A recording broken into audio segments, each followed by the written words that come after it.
It started like a whisper, you know? A cold draft in a room that should have been warm. That's really the only way I can describe the exact moment the bottom just fell out of my world. One Tuesday, I was a wife, planning our future. The very next, I was a woman staring into this chasm of deceit so deep, it felt like it was going to swallow me whole. He thought he had me. He thought I was just some pawn in his carefully crafted game of emotional and financial chess. He figured he could blindside me, leave me with nothing but the dust of our shattered vows. He was so wrong. He planned to divorce me, to strip me of everything I'd worked my entire life for. So, I moved my money. And 1 week later, the real game began.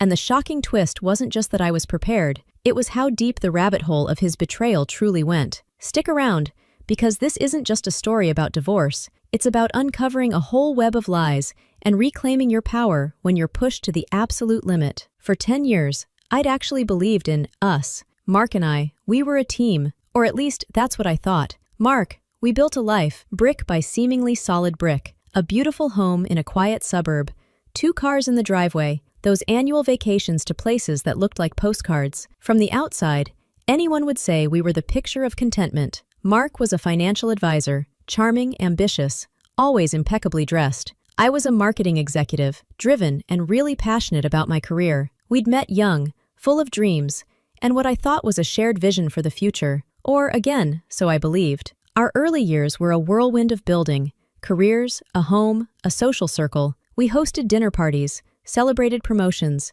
supported each other through the usual little crises life throws your way. He was my confidant, my biggest cheerleader, the man I turned to for absolutely everything. I remember him once saying, during this particularly stressful product launch I was managing, "You've got this, Sarah.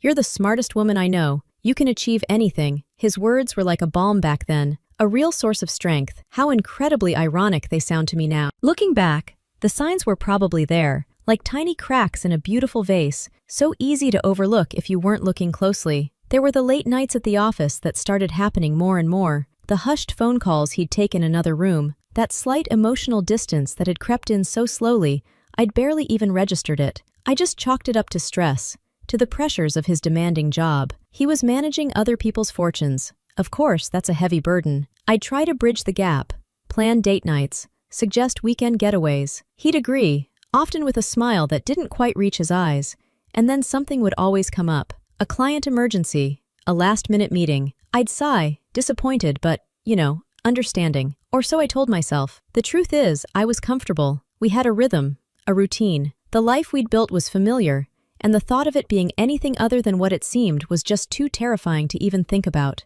Maybe I didn't want to see. Maybe it's just easier to believe a beautiful lie than to face an ugly truth. Friends would comment on how lucky I was, how devoted Mark seemed. "He always speaks so highly of you," a friend once said, and I'd preen a little, a small, satisfied smile on my face, blissfully unaware of the whole charade he was playing. This carefully constructed illusion of a happy marriage was his stage, and I, without knowing it, was his lead actress in a play I hadn't even auditioned for. The comfort I felt? It was a gilded cage, and the door was about to be slammed shut. The day the facade completely shattered started like any other, a Tuesday. I remember the specific mundane details, the smell of coffee brewing, the hum of the refrigerator, the way the morning sun slanted through the kitchen window. Mark had already left for work. An early start, he'd said. I was tidying up his home office, a room I rarely went into because he was so fiercely protective of his workspace, claiming he needed absolute order to manage his clients' complex portfolios.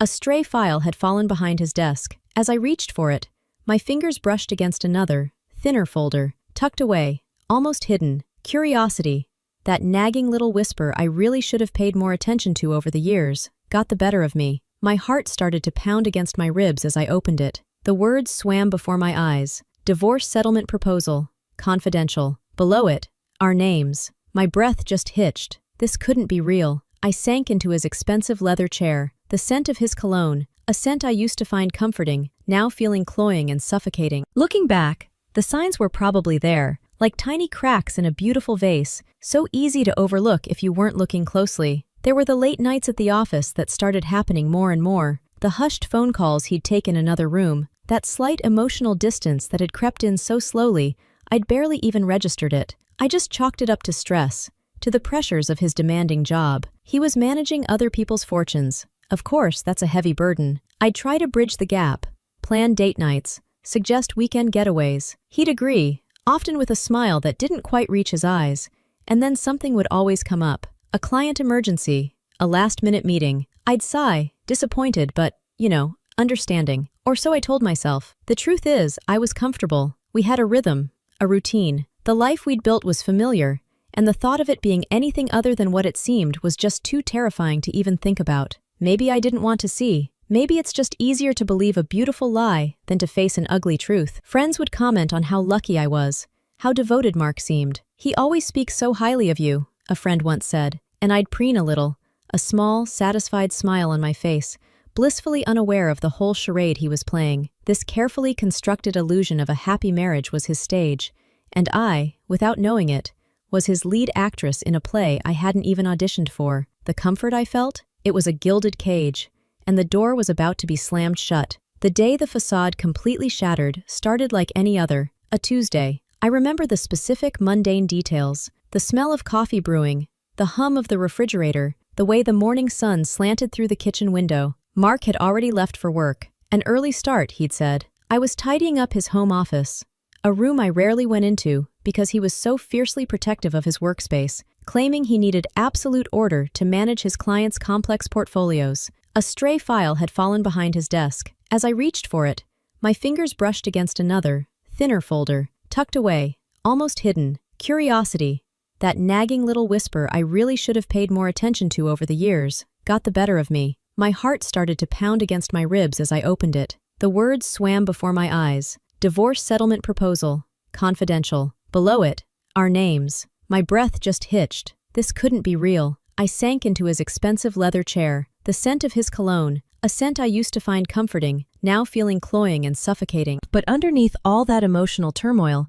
a different kind of fire was igniting. It was the fire of self-preservation. A woman scorned, yes, but more importantly, a woman who absolutely refused to be a victim. He'd mistaken my kindness for weakness, my trust for naivete. He'd plotted in the shadows, expecting me to just crumble when his trap was sprung. He didn't know the strength I actually had, the resilience I'd built from years of hard work and determination in my own right. That evening, staring at my reflection, pale, eyes red-rimmed, but with a new, steely glint in them, I made a decision. I would not let him win. I would not let him dismantle my life and steal my future. This wasn't just about money. It was about justice. It was about reclaiming my power, my agency. Protecting my assets became more than just a financial move. It was a deeply personal declaration of independence, a way to shift myself from being vulnerable to being strong. The first call I made wasn't to a friend to cry on their shoulder, or even to confront Mark in a fit of rage. Nope. The first call I made was to Eleanor Vance, one of the most formidable divorce attorneys in the city, a woman known for her sharp intellect and unwavering defense of her clients. Her name was one of those hushed whispers in certain circles, a name you hoped you'd never need, but were damn glad to know if you did. I'd met her at a charity gala a year before, and her quiet intensity had really left an impression. "Eleanor," I said, my voice surprisingly steady, "it's Sarah Connolly. I need your help. My husband is planning to divorce me, and it looks like he's also planning to defraud me." There was a brief pause, then Eleanor's calm, measured voice came through the line. "Tell me everything, Sarah," and I did. I laid out everything in that folder. The years of subtle manipulation I now saw with chilling clarity, the upcoming anniversary deadline. With each word I spoke, I felt a piece of the shock and fear fall away, replaced by this cold, clear focus. Eleanor listened patiently, asking sharp questions, her mind already piecing together the strategy. By the end of that call, a plan was starting to form, a plan to turn the tables, a plan to protect what was mine. The decision to act, to fight back, was a huge turning point. The fog of betrayal began to lift, replaced by the sharp clarity of purpose. Mark thought he was the puppet master. He was about to find out his strings had just been cut. The days that followed were a masterclass in quiet, decisive action. Eleanor Vance was a whirlwind of efficiency and pure, steely resolve. Our first in-person meeting was in her stark, modern office, a place that just screamed competence. "Sarah," she began, "what Mark is attempting isn't just unethical, it's potentially illegal, but we need to be smart, swift, and absolutely meticulous." Our strategy had two main parts: protect my existing separate assets and make sure we got a fair division of any true marital property, all while gathering solid evidence of his deceit. First things first, we had to secure my finances. Eleanor told me to open new bank and savings accounts in my name only, like, immediately. That very afternoon, I did just that, redirecting my salary and any other personal income to these new, secure accounts. The sense of control, even that small bit, was incredibly empowering. Next, we focused on documentation. Eleanor really stressed how critical it was to gather every single financial record I could find: bank statements, both joint and any I had separately, investment account details, property deeds, tax returns, insurance policies, and especially records of my inheritance. "We need a complete financial picture, Sarah," Eleanor explained, "and we need to clearly show what was yours before the marriage or what you received as a gift or inheritance, and what was acquired jointly." My inherited assets, the ones Mark was so eager to get his hands on, were my top priority. I spent hours sifting through old files, digging up trust documents and statements that clearly proved they were my separate property. Thankfully, my grandfather, a very shrewd businessman, had drilled into me the importance of not mixing these funds with marital accounts, and boy, did I understand why now. Eleanor also brought in a forensic accountant, a quiet, unassuming man named Arthur, whose eyes missed absolutely nothing. His job was to trace Mark's financial activities, looking for any hidden accounts or unusual transfers, the kind of things Mark, being a financial advisor, would be pretty good at concealing. While Arthur began his digital deep dive, I took steps to protect my credit. I separated our joint credit cards where I could and set up alerts on all remaining joint accounts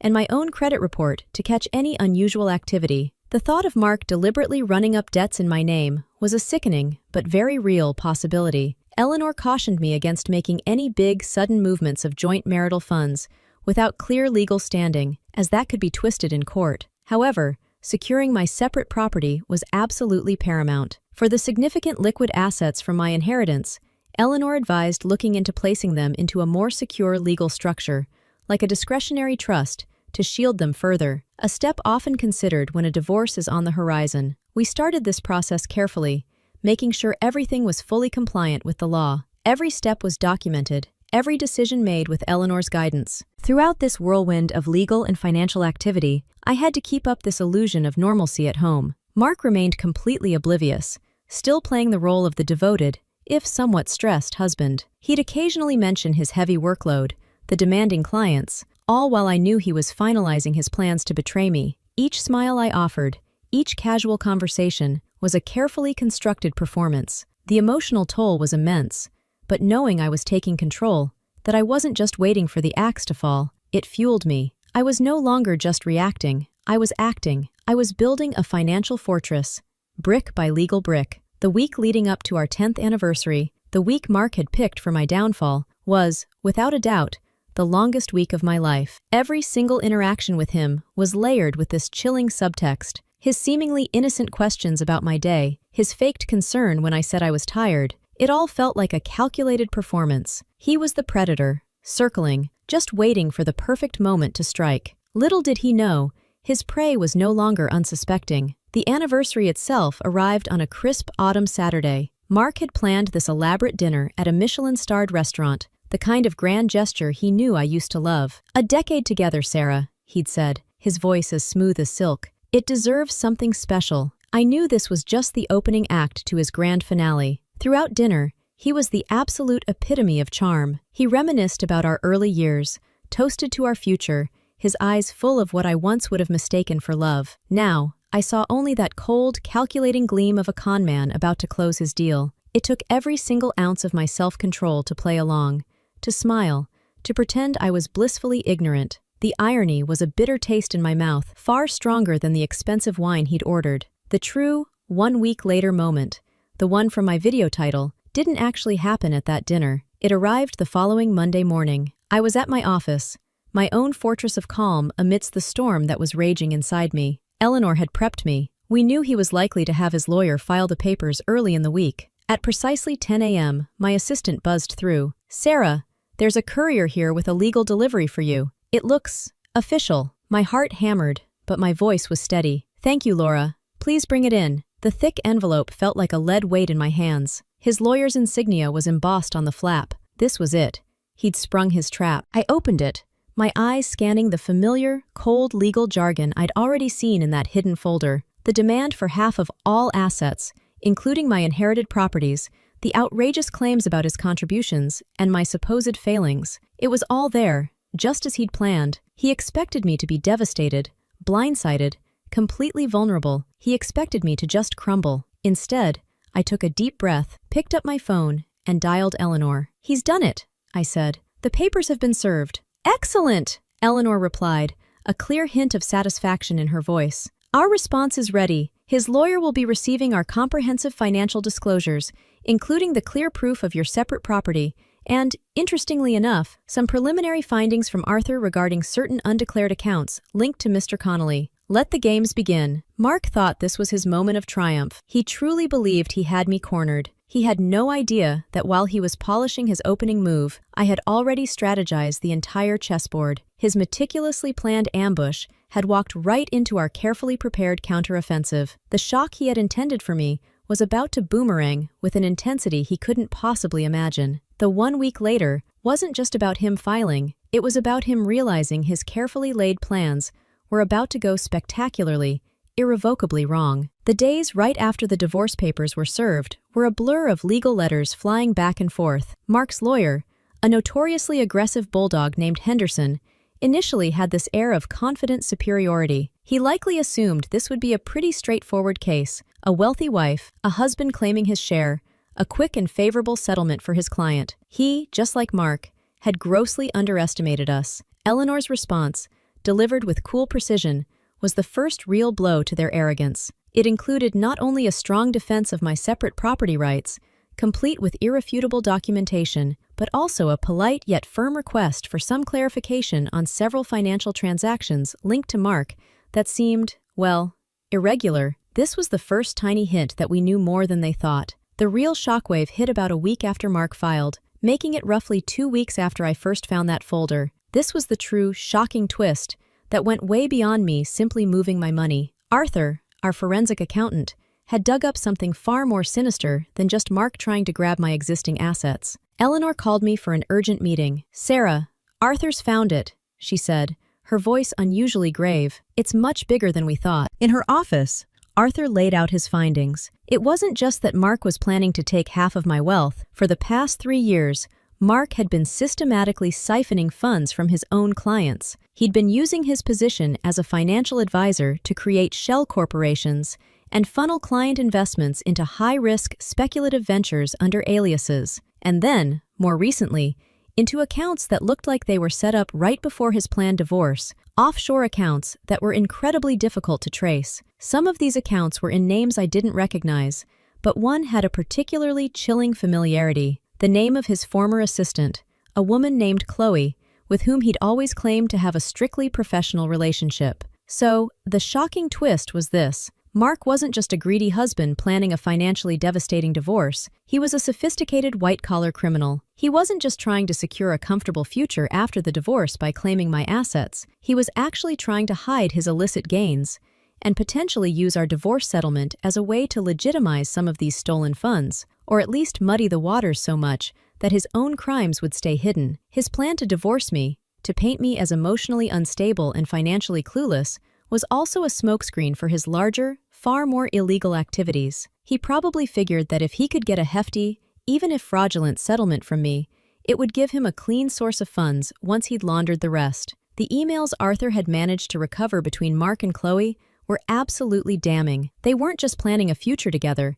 they were meticulously discussing how to manage the fallout of his inevitable separation and how the restructuring of assets would set them up for life. They talked about untraceable portfolios and discrete transfers. It was a calculated, criminal conspiracy. The true scope of the emotional and financial game he was playing was just breathtaking. My impending divorce, the one he thought he was masterminding, was really just a sideshow to his main event: grand larceny on a massive scale. The betrayal wasn't just personal, it was criminal. He hadn't just broken our marriage vows, he'd broken the law, repeatedly, and with cold calculation. The moment Eleanor, armed with Arthur's irrefutable evidence of financial fraud and embezzlement, laid out our findings to Mark's lawyer, Henderson, the entire dynamic of the divorce proceedings just flipped. Henderson, who'd been so blustery and arrogant, was visibly shaken. The color literally drained from his face as he reviewed the meticulously compiled report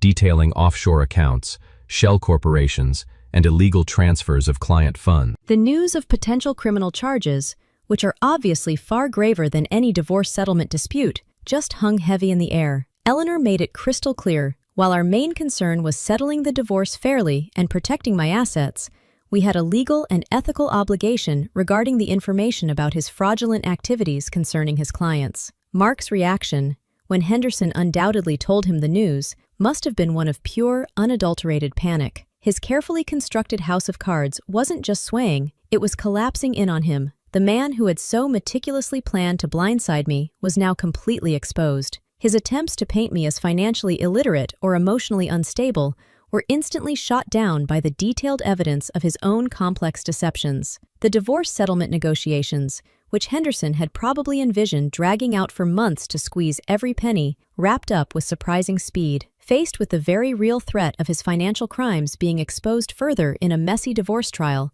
and likely advised by a now very nervous Henderson, Mark agreed to a settlement that was overwhelmingly in my favor. My separate property remained entirely mine, marital assets were divided, but his share was significantly hit by the looming financial restitution he would undoubtedly have to pay back to his defrauded clients. He walked away with a tiny fraction of what he'd schemed to get from me, and even that would soon be targeted by claims. But the fallout didn't stop with our divorce. Eleanor, with my full consent, made sure the relevant financial regulatory bodies and authorities received Arthur's report. An official investigation was launched into Mark's financial dealings. His license as a financial advisor was suspended, then permanently revoked. His reputation, so carefully built up over years, was utterly destroyed. News of the scandal, though initially kept to financial circles, eventually broke in the local press. Prominent financial advisor accused of defrauding clients.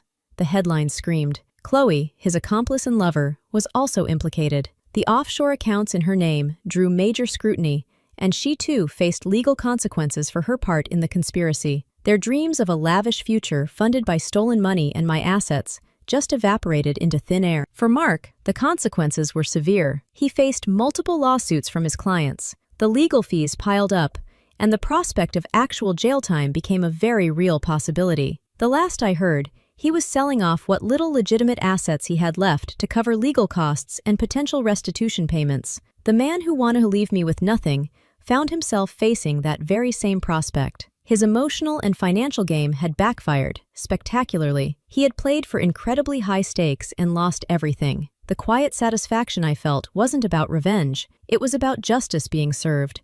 Not just for me, but for everyone he had harmed with his greed and deceit. The finalization of the divorce, along with the complete unraveling of Mark's fraudulent empire, honestly felt like emerging from a long, dark tunnel into blinding sunlight. The emotional scars were there, of course. Betrayal by someone you loved and trusted leaves deep wounds. There were days filled with anger, sadness, and this profound sense of disillusionment. But alongside those really tough emotions, there was an overwhelming sense of relief and, surprisingly, empowerment. I had faced the worst kind of personal and financial betrayal and had not only survived, but had come out so much stronger. The act of taking control, of fighting for myself with the help of skilled professionals, had uncovered a resilience in me I hadn't fully realized I possessed. The legal battles were draining, no doubt, but each small victory, each step towards securing my future and exposing his lies, was a step towards healing. My financial security was intact, not because of luck, but because I took decisive action and had the foresight to get expert help. This security wasn't just about numbers in a bank account, it was the foundation I could use to rebuild my life, completely on my own terms. I sold the house we had shared, that beautiful facade of our unhappy marriage. It held too many ghosts, too many tainted memories. I bought a smaller place, a chic apartment in the city, a space that was entirely mine, filled with things that brought me joy, a sanctuary where I could finally just breathe. The whole experience forced me to really reevaluate my priorities. I threw myself into my work with renewed passion, but also with a new understanding of how important boundaries and self-care are. My career, which Mark had tried to use against me in his divorce filings, became a huge source of pride and independence. I even started mentoring young women in my field, sharing not just professional advice, but also the hard-won wisdom about financial literacy and protecting yourself. Many people, after an ordeal like this,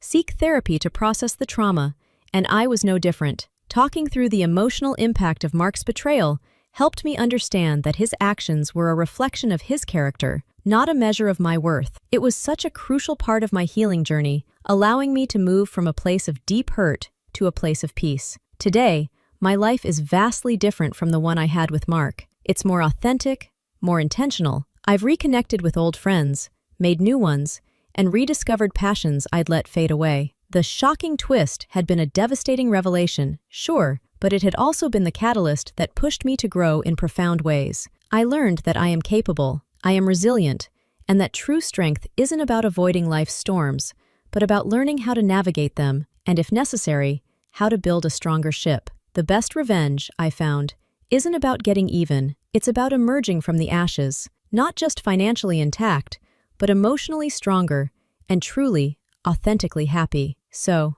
that's my story. A story of betrayal, yes, but ultimately, a story of resilience, of taking decisive action when faced with deception, and of uncovering a truth far more shocking than I could have ever imagined. My husband thought he could play me, but he just completely misunderstood who I was and what I was capable of. Moving my money? That was just the first step. Uncovering his entire charade, that was checkmate. This whole journey taught me some invaluable lessons. Trust your instincts.